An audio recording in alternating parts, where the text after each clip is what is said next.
What's up, everybody? We are live here on Trending in the AM, presented by DSM Media. I'm not Phil Stifle. I'm filling in for Phil today, Dylan Davis.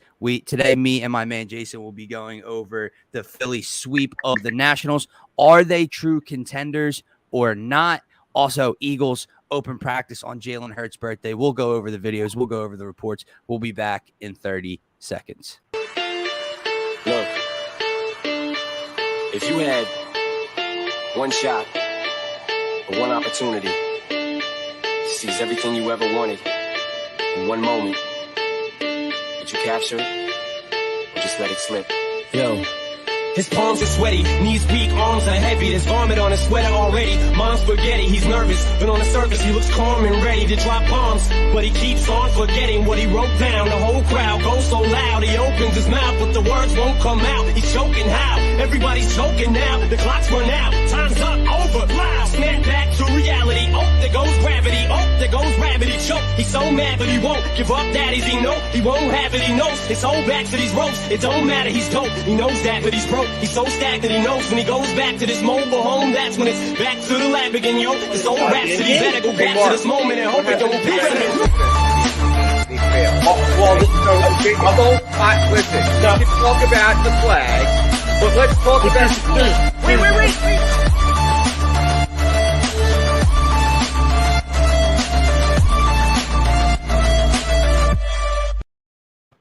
What's going on, everybody? We are live on DSM Media on our Twitch, Twitter, YouTube, and Facebook channels. Phil, I'm sorry. Don't kill me. Jason, we played the wrong intro video this morning. I had it lined up perfectly where the new one was. And then I guess when I went to, after we hit go live, it slid up one and I played the old one. So, Phil, do not kill me as I replace you in the co-host seat today on Trending.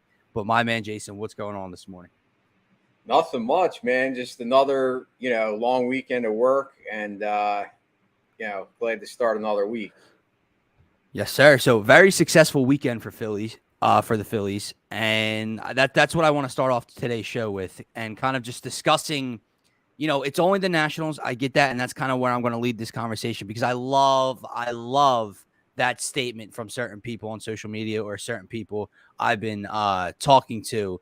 I love it's only the Nationals people. I love it's only the Pirates people, as they swept the Pirates in 4 games as well. Because first of all, again, you can only play who's in front of you. You can only play your schedule, Jason. That's what some people don't seem to comprehend right now. Second, the Phillies have beaten good teams and contenders all year long, even back when they were inconsistent, even back when Joe Girardi was still the manager of this ball club. They've won the season series over the Dodgers. They've won the season series over the Brewers. They've won the season series over the Cardinals. They've beaten contenders in the National League all year long, even before they've kind of found their stride as to where they are right now. And that's also something that feels entirely different about this ball club. Because a big reason they failed to make it into October, a big reason they failed to make the postseason the last 2 seasons really is because they haven't been able to sweep these kinds of series. They haven't been able to beat up on the easy parts of their schedule in previous years. They're doing that right now. That sweep of the Pirates, the sweep of the Nationals. And it's not just the fact that they swept the Nationals, Jason. It's how they did it.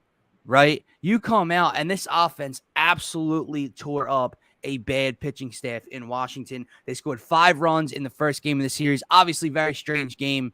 Rain delay, then it gets canceled after 2 hours. Phillies end up winning, but they scored 5 runs in 4 innings, right? Then they score 7 runs. Then they score 11 runs. And then yesterday, they finish it off with a 13-1 victory. What are your thoughts on this National Series? And do you share the same sentiment that, you can only play who's in front of you, and it's impressive what the Phillies are doing right now, being able to sweep these 4-game series against bad teams? Well, first and foremost, I absolutely agree with you. I think you're spot on with your assessment. I think a lot of people tend to overreact, let's use that term, overreact to the fact that we're facing bad teams and we're winning.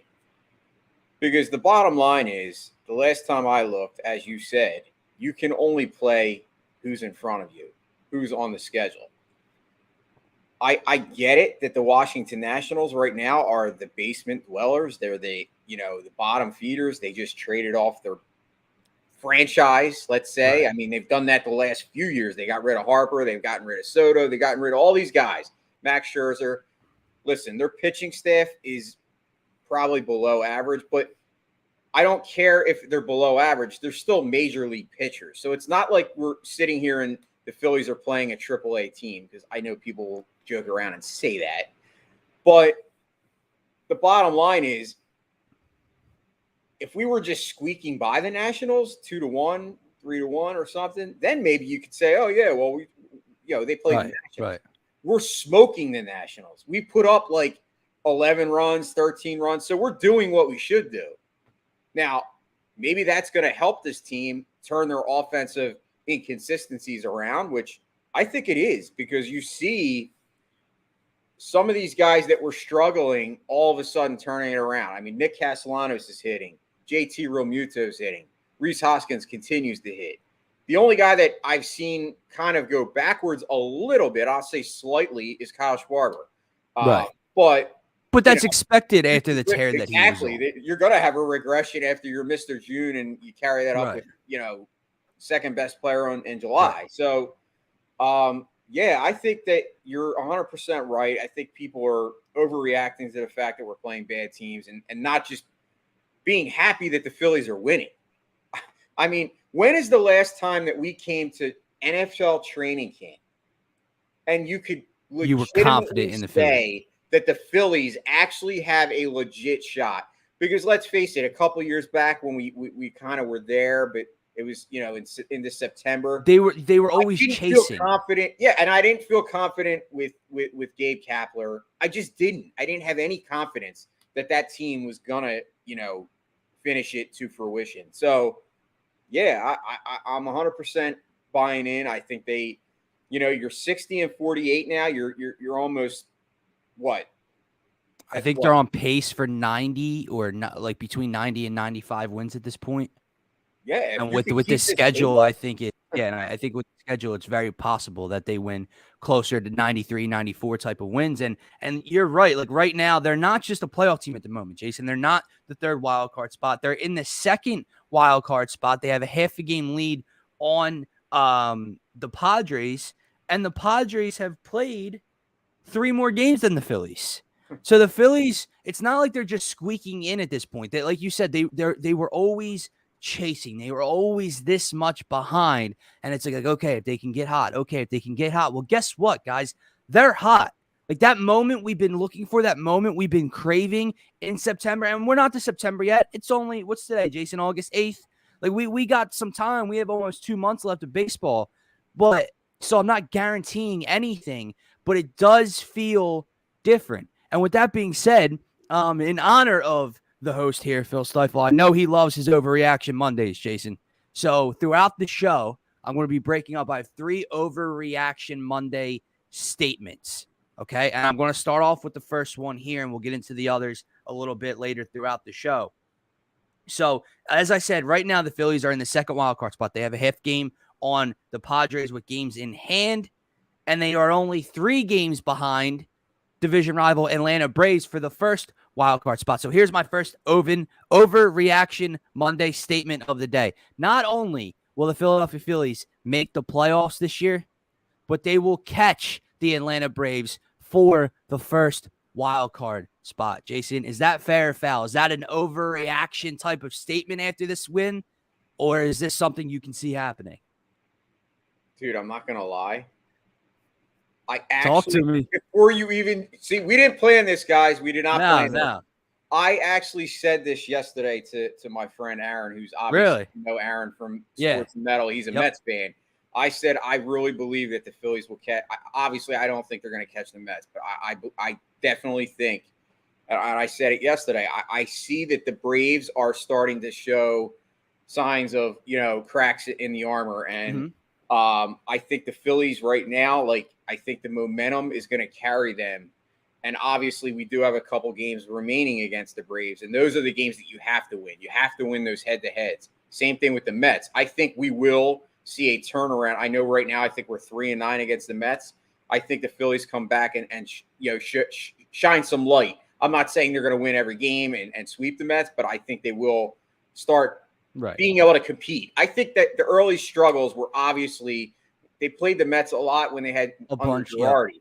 But I think the Braves, if you look at them, and like I said, Braves won the World Series last year, so you have to keep them as legit. And I think sometimes as fans, even myself, I underrate the Braves as much as you look at their lineup and you're like, okay, well, they have so many good young guys. They have Ronald Acuna, but Ronald Acuna is not the same player right now. He's just not.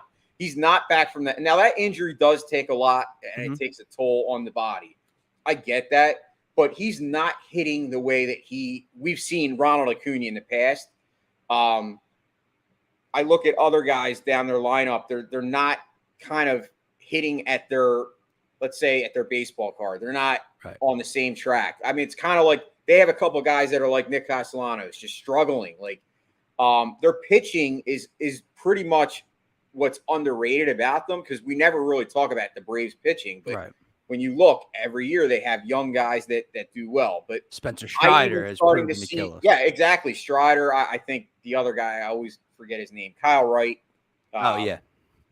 But they're starting to show signs of kind of, they're not locating their pitches. I mean, I haven't really been following. It's not like I could sit here and say I watch the Braves daily, but I do read the box scores daily, and I see that there's definitely some regression there. And I think that combined with the hot streak for the Phillies, I almost believe that we could do it. I mean, we've seen, how many times have we seen this Phillies team in the division come back from huge deficits? I mean, I look back to 2006, 2007, those years and 08, when we overcame deficits to beat the Mets.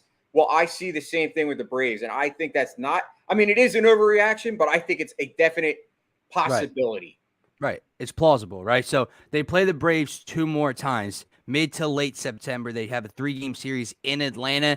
They have a short little 2-game stint at home versus the Blue Jays, and then they get Atlanta in town for 4. And with the rest of the schedule laid out for the Phillies, you have the Pirates again. You have the Reds multiple times. You have the Cubs again. You have the Nationals 7 more times. You have the Marlins a bunch more. You have the Diamondbacks. With the way this schedule lays out, you cannot tell me 3 games with 2 months of baseball and playing them 7 times is too much to overcome, especially when you're still, locking on your MVP to return a couple weeks. We're hoping end of August. We're probably hoping 2.5 more weeks at this point. So we're right there, and I think that's something else. I can't help myself from just feeling different about this team, and maybe it's me being naive, and maybe it's this. We've seen this movie before. We know how it ends. But Jason, since June 1st, the Philadelphia Phillies are 39-19. They're 23-13 without Bryce Harper. That doesn't happen before.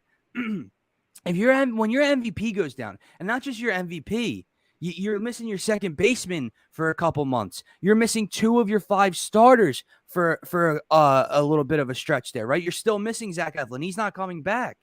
And they were still able to go on this run. They've gained the tiebreakers over the Padres, Brewers, and Cardinals. So whatever way you want to slice it, if they fall in that 3rd spot in the wild card, they have an advantage over the 3 teams contending with them. And like I said, they did this all without Segura and still without Bryce. It feels different, does it not? And I think one thing you brought up about them playing the Mets a couple more times is important, because, like I said, the Phillies have beaten good teams. They've beaten the contenders in the National League throughout this year, even when they were inconsistent themselves. The one thorn in their side, the one team they haven't been able to compete against, has been the New York Mets. But like you said, that was in what? May?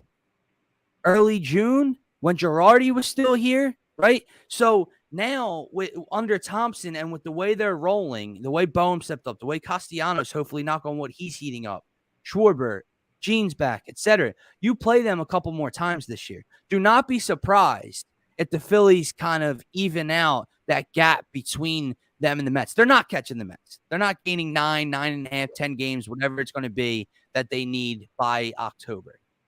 But I do think realistically you could see that gap maybe more so close to 5 games, 5.5 games, somewhere around there by the end of the year. And that alone will tell you something if they're not 11 games out of this division. So I don't know, man. It just it feels a little more special than years past. Yeah, I mean, the team is just different. It's a different attitude. And listen, like, I don't know if Rob Thompson is the long term answer at management, Oh, but I really don't. And that's probably your next thing.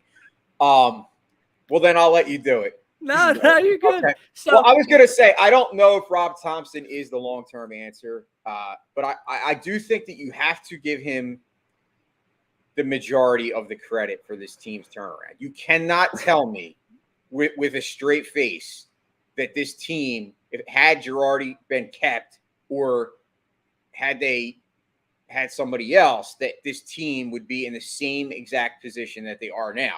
I really believe that a lot of Rob Thompson's strengths play to what this team needed. And that's somebody that's going to be able to get the best out of their players. That's what a good manager does.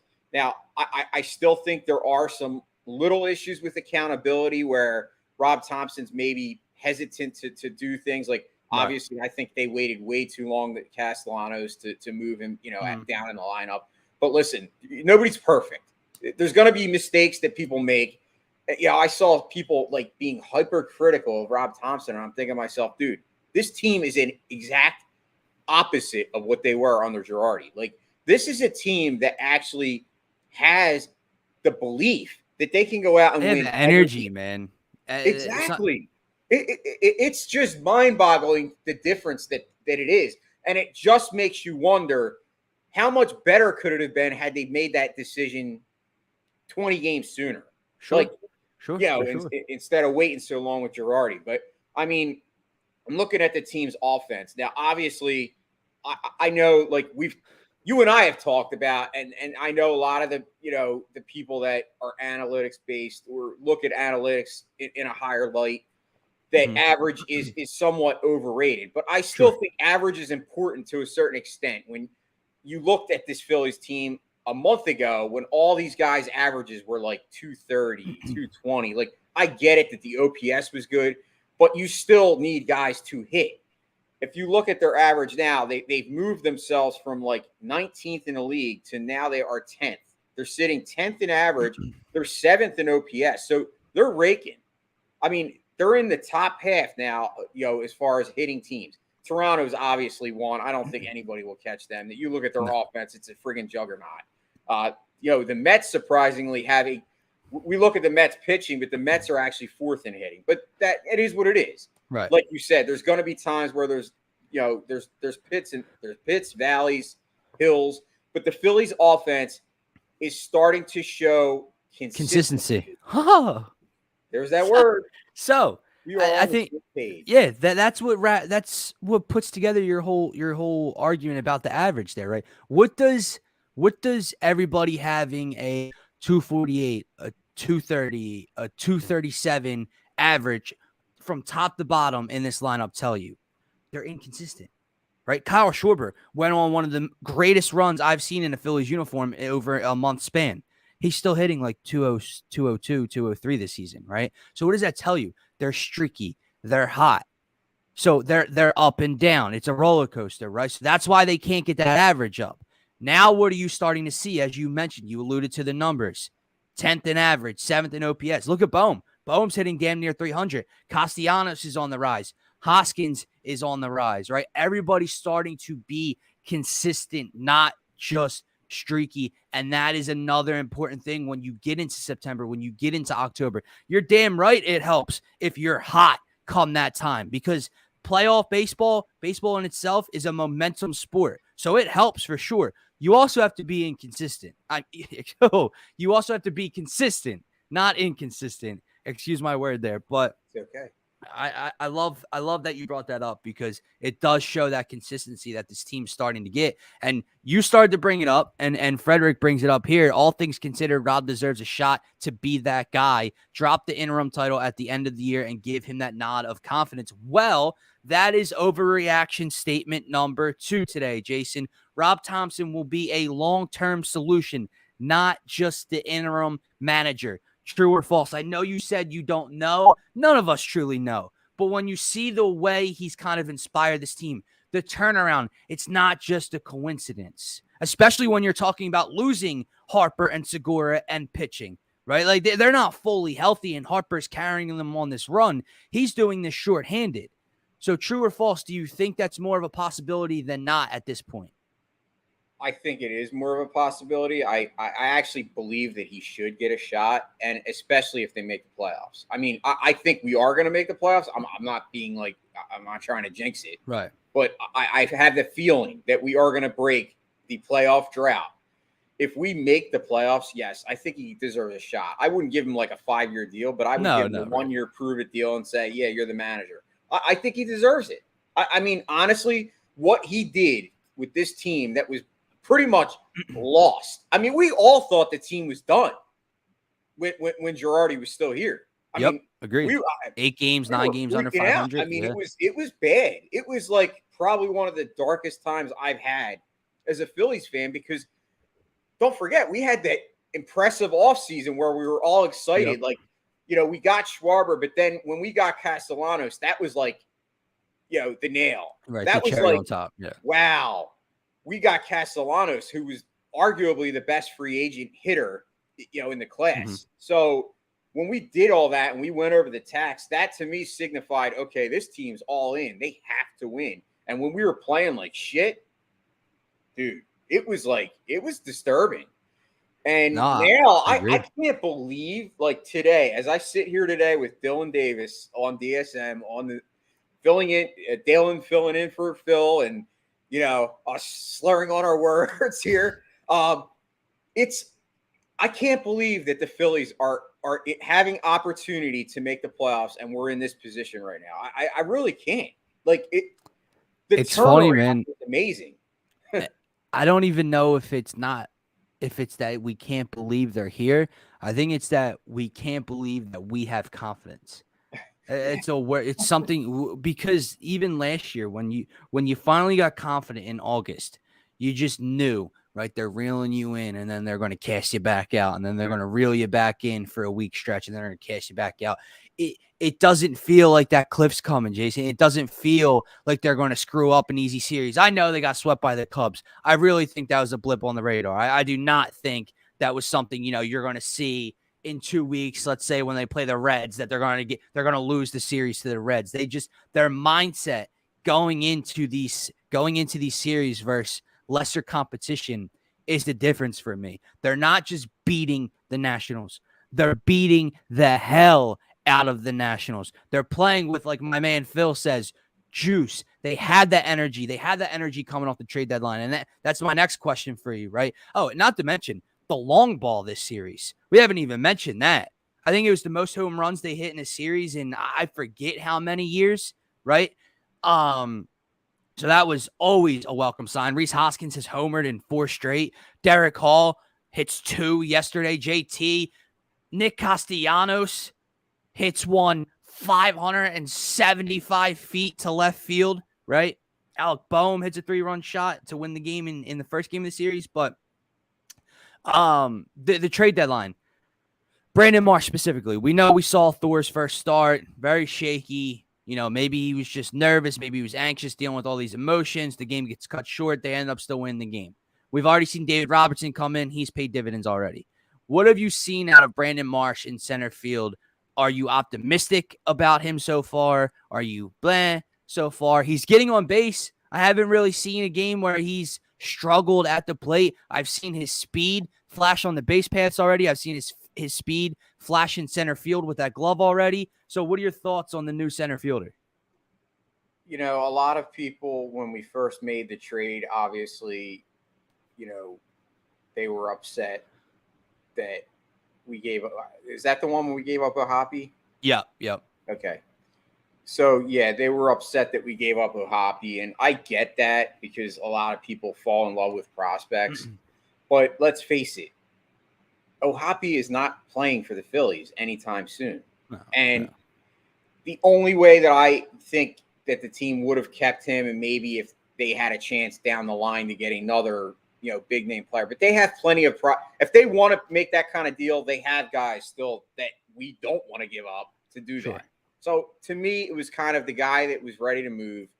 I know Brandon Marsh is not a high average guy right now, but Brandon Marsh is very young. I really do believe when I hear baseball guys like Ruben Amaro say that we got a steal with Brandon Marsh, I believe a Ruben Amaro. He's done the GM role. He knows baseball better than I can even profess to know. Right. As much as I'm a fan, He's forgotten more baseball than we'll ever exactly. know. He's just very and he was raving about Brandon Marsh the day that we made the trade. I think what you are seeing from Brandon Marsh is a steadiness. It's a guy that you can plug into the lineup, and he's our center fielder. I get it. Like, I love Matt Vierling, and I think Matt Vierling has a huge place on this team. Like, he's a great utility guy. For sure. But I think Brandon Marsh has the possibility to be your long-term center fielder. He's going to play great defense. You've seen, like you said, you've already seen the flashes of the glove and in the field. And I think the numbers at the plate are going to get better. Like, he's just in one of those years, and it happens. Like, I really can't judge somebody that's that young. Like, Sure. He's still young. We said it with Alec Boehm last year when Alec Boehm struggled. I'm struggling. And thank God we kept Alec Boehm, because imagine like all the people that wanted to trade Alec Boehm. Imagine if we didn't have Alec Boehm. I honestly God think Alec Boehm might be our MVP, even though Schwarber has put the team on his back, hit all those home runs. I think, but Alec you Boehm, can argue the same thing that Boehm did in July. Yeah, I mean, I think obviously less home runs. I think Alec Boehm is, and he plays the hot corner, which even though he's gotten better defensively, it's still a tough position. So for sure.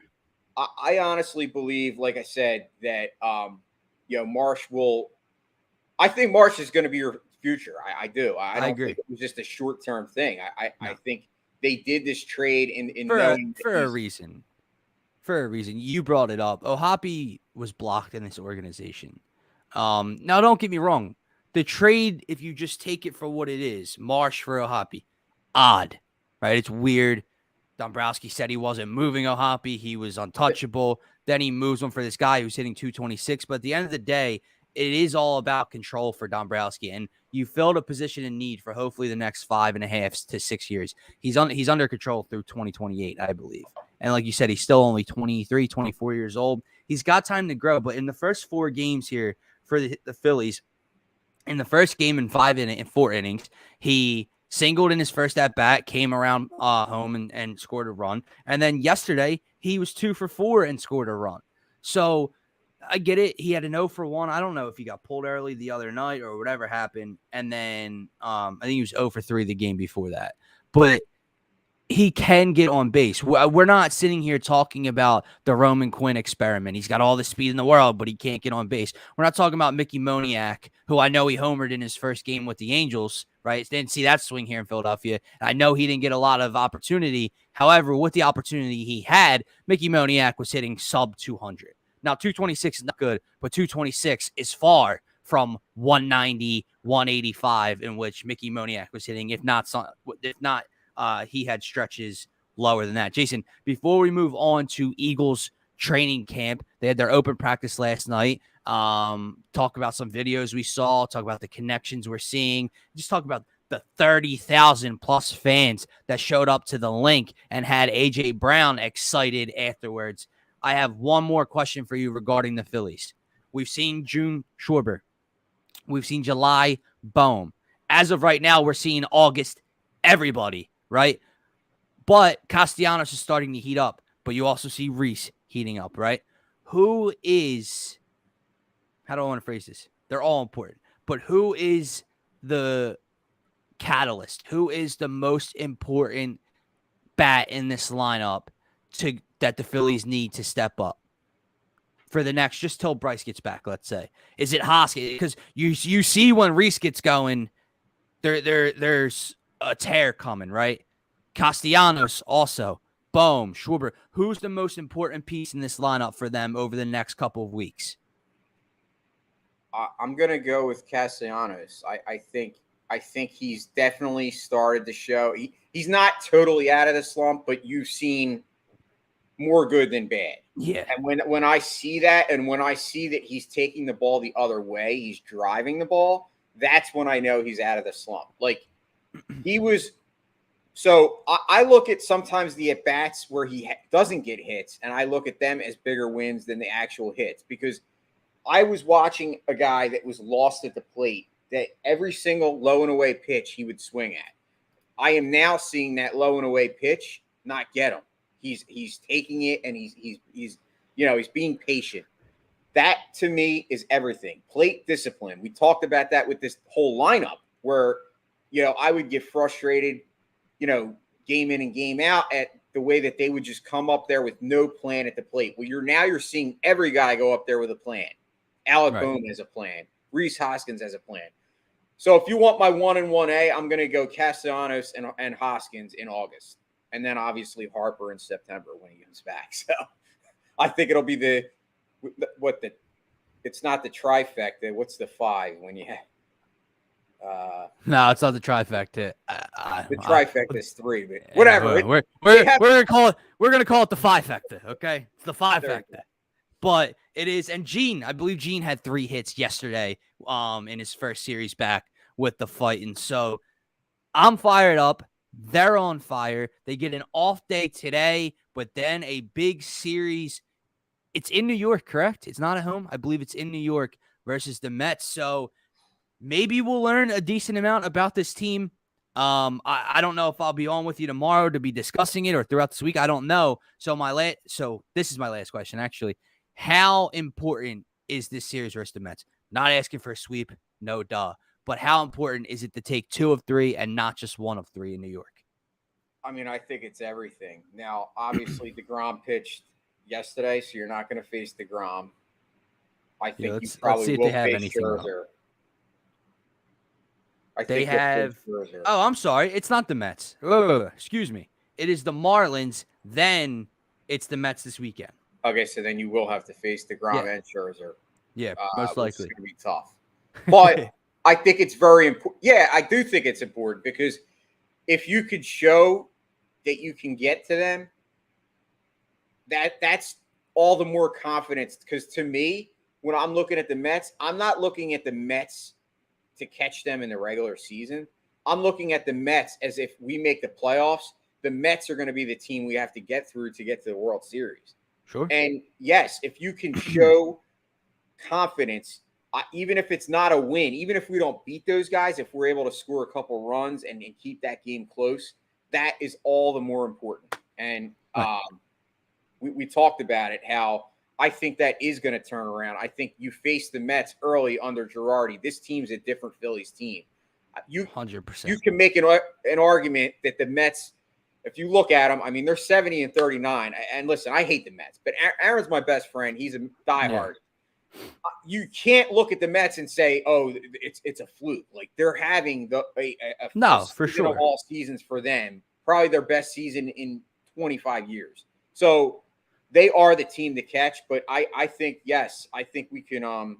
We've shown in the past we could beat Scherzer. The Phillies have put runs on Scherzer, so 100%. I'm not sitting here saying I'm like scared to face the Mets. But I think you're right. I think it is the stepping stone. It's if you beat them, it shows, okay, we can play with the big boys now. And then those people that were saying, oh, it's only the Washington Nationals, they can go back in their cave. Yeah, no, man. You can only play who's in front of you. Jason, that's going to wrap up the Phillies portion of today's show. So let's transition into the Eagles half of this morning show. And I see Casey in the comments. I know he was down there at the open practice last night. Casey, let us know how it was. Saw the report that, there were 30,000 plus fans or so at the link last night. AJ Brown shared a tweet afterwards letting the Philly faithful know how much he appreciated it, how much fun he had and how much fun this season is going to be. Mark, appreciate you. We may have lost Jason for a second. He seems frozen, so hopefully we can get him back in here, and I don't have to do the rest of the show by myself. Mark said the only good thing about the Mets is Edwin Diaz's entrance music. I did see a video of that real quick. Pretty sure it was like a WWE entrance as well. And yeah, let's hope we can get Jason back in just a second. But transitioning to the Eagles, I do have an overreaction Monday statement for you guys that I want to get to back in a few minutes. But looking at that open practice last night, obviously a couple people let out a few videos, but for the majority of my timeline, there were 3 videos that really just kept getting reshuffled and replayed down the list. And those were the Jalen Hurts to A.J. Brown touchdown with a great throw and a great catch into the end zone. Let's see. Is he back? Oh, let's get him in here.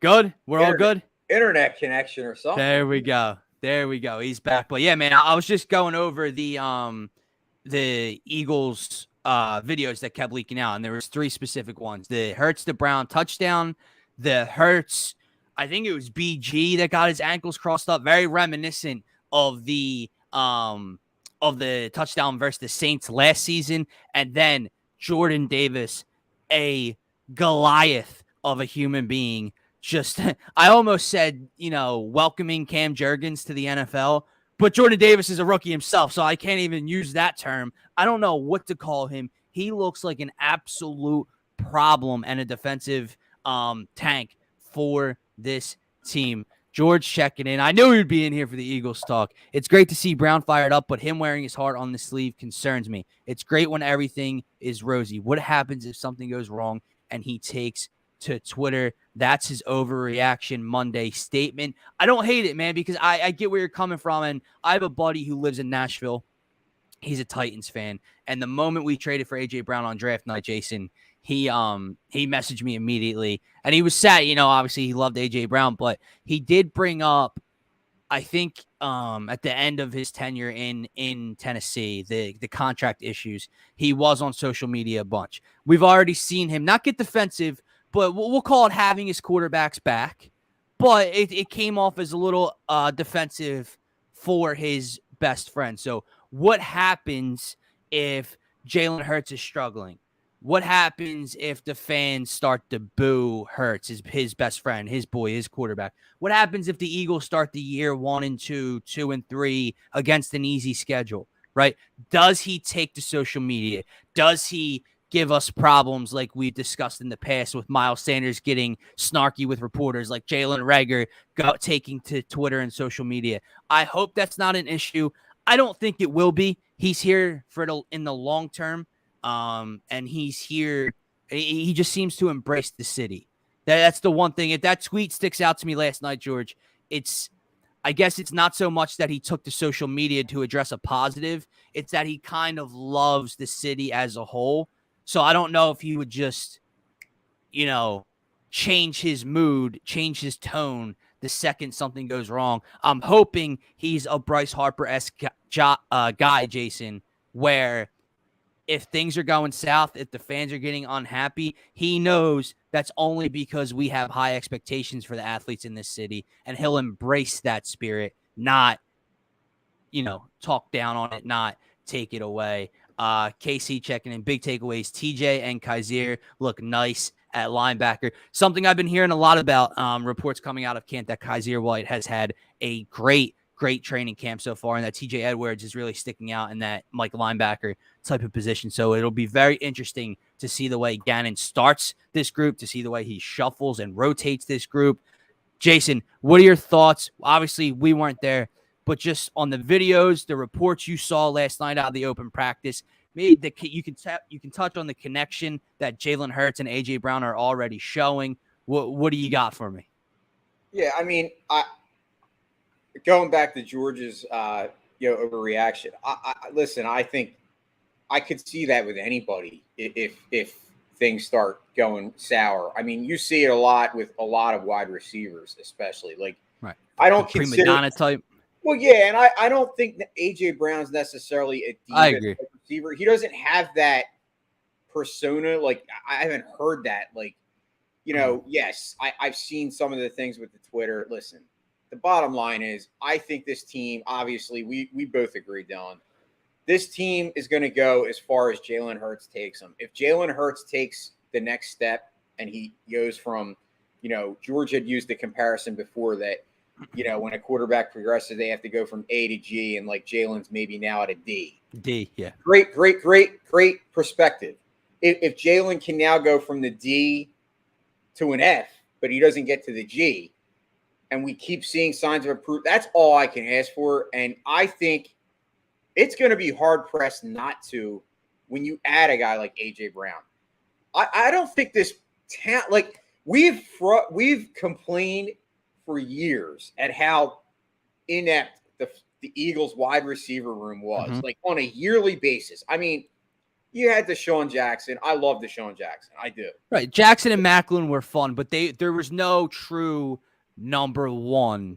You can argue that the last number one was Terrell Owens back in what, 04, 05, whatever that year. Yeah, and that was a 1 year one-off.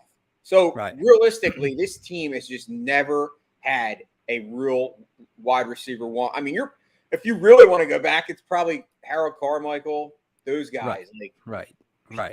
Like by the time Alshon Jeffrey got here, obviously the first year and a half he was here, obviously paid off. He helped them bring a Super Bowl here. But he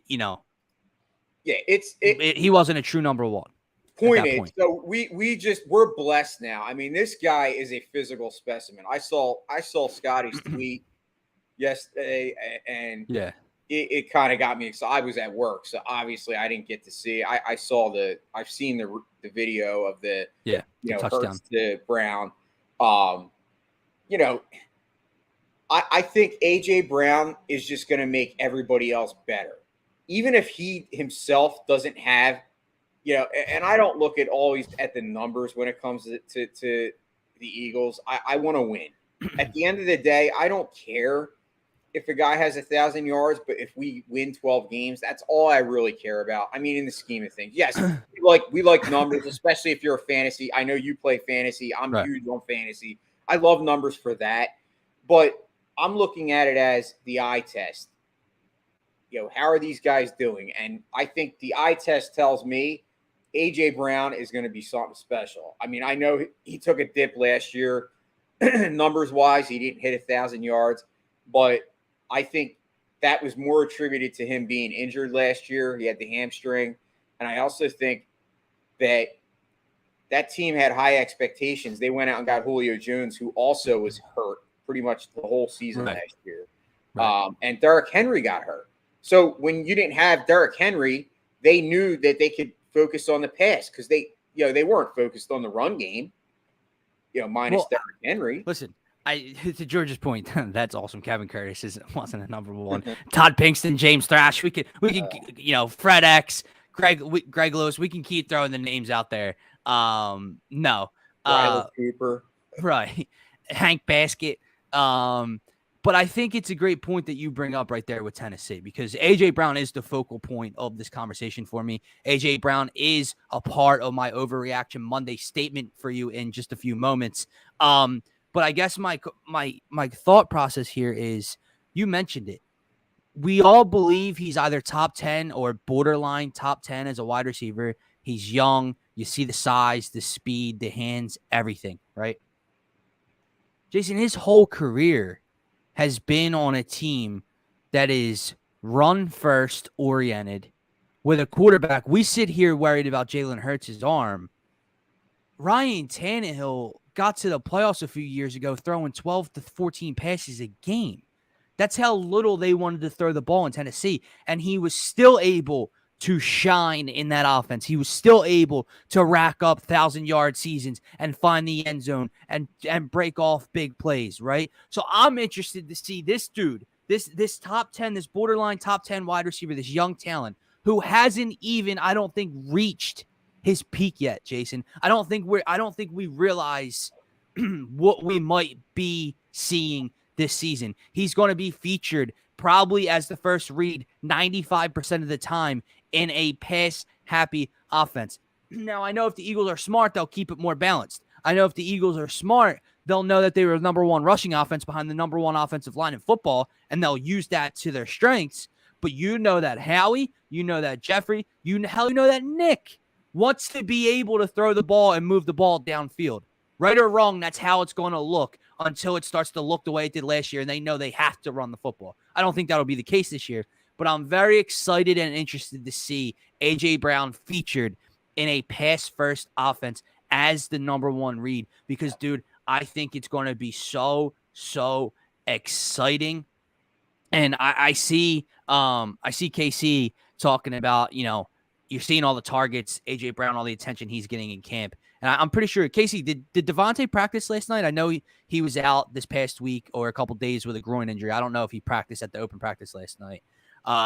George saying, my opinion on what we see from Smith this year is well documented. Based on what we have seen so far, do not see how two receivers can produce big. Genuinely, I hope I am wrong. And I get that, George, for sure.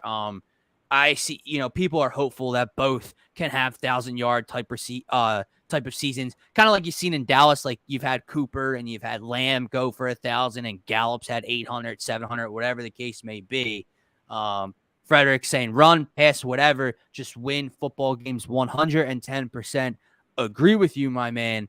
Let's get to my overreaction Monday statement here, Jason. Ready for this one? I'm excited. So I went back, and my first thought went to how much Zach Ertz was targeted. And what was that, the 2018 season, the 2019 season with Carson Wentz? And at first my mind went 116 catches, but that's false. That was him, surpassing Jason Witten for the most receptions by a tight end in a single season.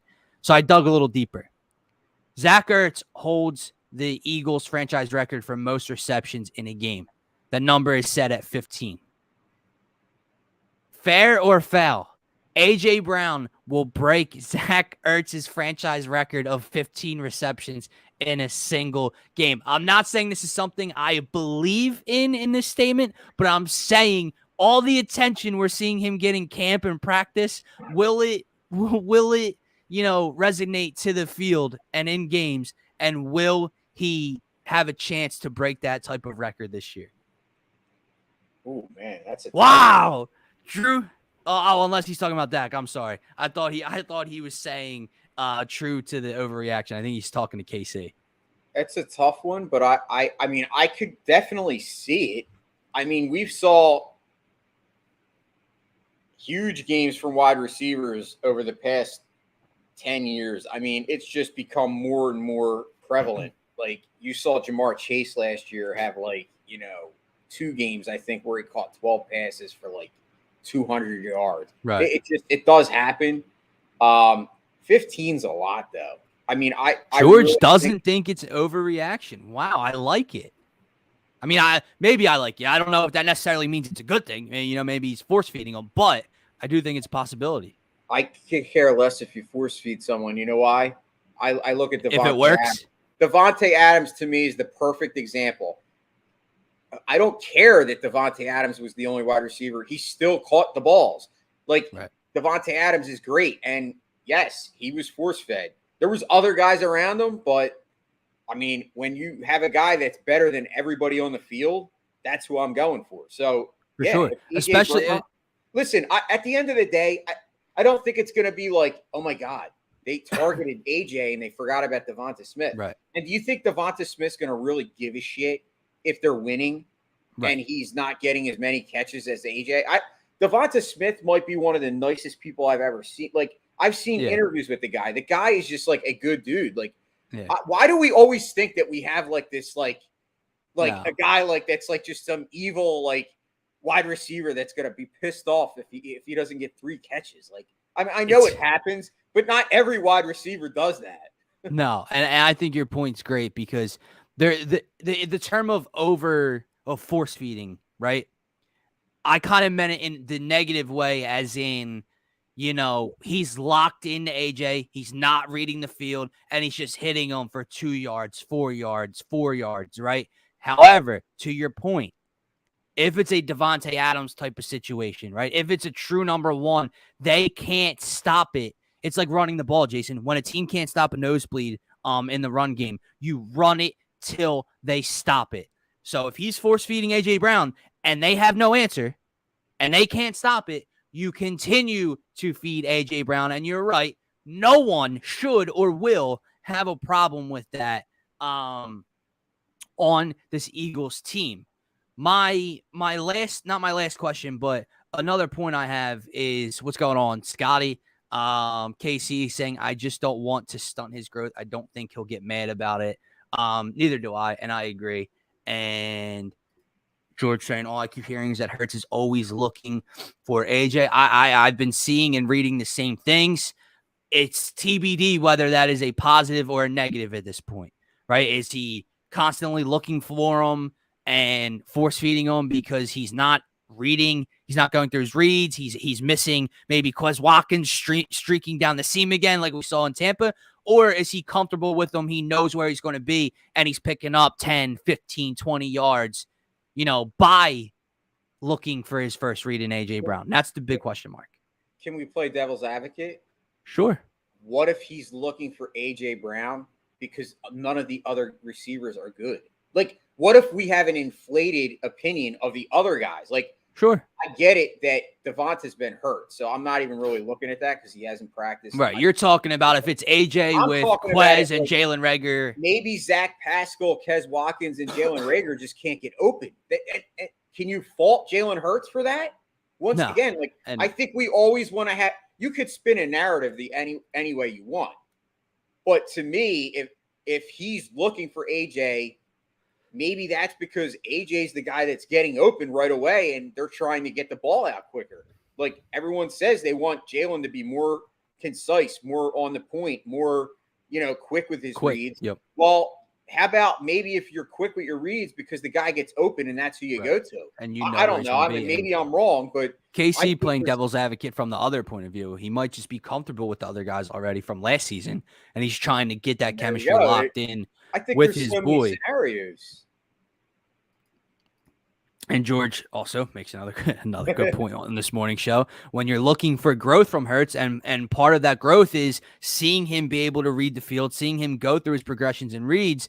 I don't know if that is necessarily a good thing so far, but again, we'll see. And like you said, man, if he's a top 10 wide receiver and it's producing, feed the shit out of him. I don't care. We'll see. Last thing about Jalen Hurts, though, Scotty, I saw the TikTok he put up, and I was texting him a little bit after the practice last night, and he brought up the point of, Jalen Hurts, he still misses a throw, still misses a read here and there, but his decision-making and his confidence look different. Again, it's practice. You hear the reports all the time. Sam Darnold looks like Joe Montana in training camp and on a practice field. But when the lights turn on in a game situation, Sam Darnold hasn't been able to do it, right?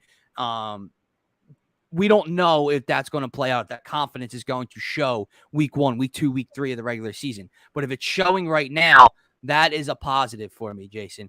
KC, maybe this is his overreaction statement today on this Monday morning. Jalen Reagor is not going to be bad this year. I don't know, man. I would look. I would hope so. It would be a welcome sight if Jalen Reagor could produce and not be bad this year. I just haven't seen it. I'm not buying into the touchdown in training camp, the nice catch on the down the sideline like he had last year, right? We all remember that video in the joint practice with the Patriots, right? But Jason, the other beautiful thing is football's back, my man. Like we're right here, right? B, even if it's not for long, we're not going to see everybody. There's injuries. They're not going to want to throw everyone out there. Even if it's for one possession, we have an Eagles game Friday night. And we have a Phillies-Mets game Friday night too, so I don't know. It might have to be a little bit of a TV laptop, a 2 TV type of setup. Whatever you got going on, you should be tuned in to both games. But it's just going to be exciting to see the first team or some of the first team guys out there for however long that may be. We've talked about A.J. Brown a lot. We've talked about how it's going to impact Devontae Smith. Jason, I think the addition of A.J. Brown will affect the most is Dallas Goedert. Because I don't think it's just A.J. Brown. I think we do have something in Devontae Smith. Now, is he a number 1? I mean, that's TBD. We saw him as number 1 last year. Lack of help, rookie quarterback. but I think he's a damn good number 2, right? Across from A.J. Brown. You have both of those.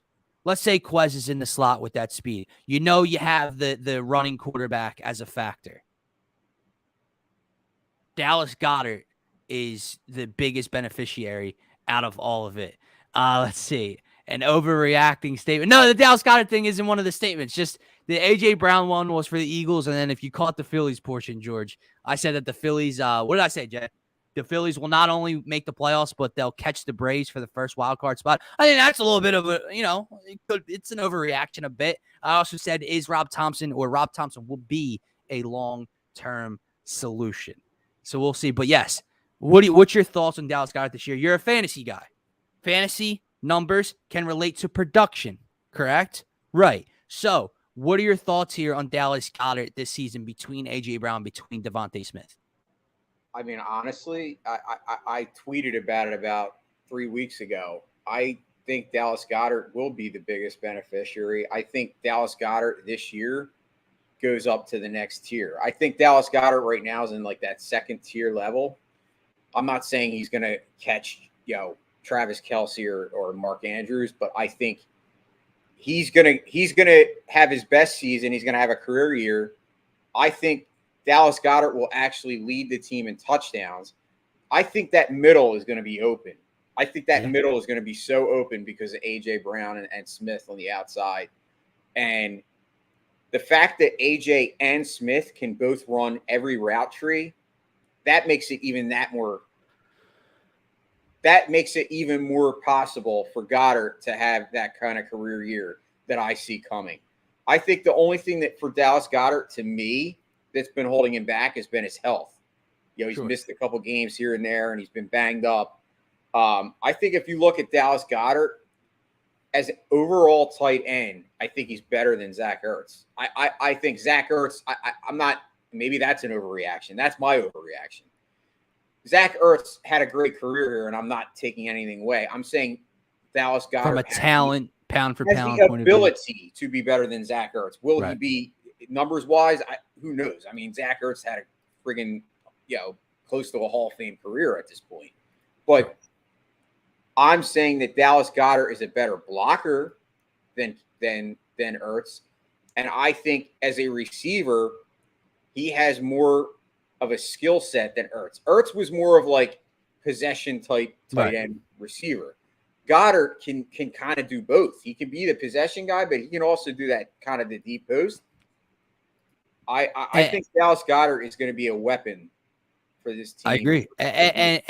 And not that Zach Ertz is a small human being by any stretch of the imagination, but Dallas Goedert's size, his frame, his speed, his build, he's larger than Zach Ertz. And a guy, we talk about A.J. Brown's size and being able to get downfield and everything.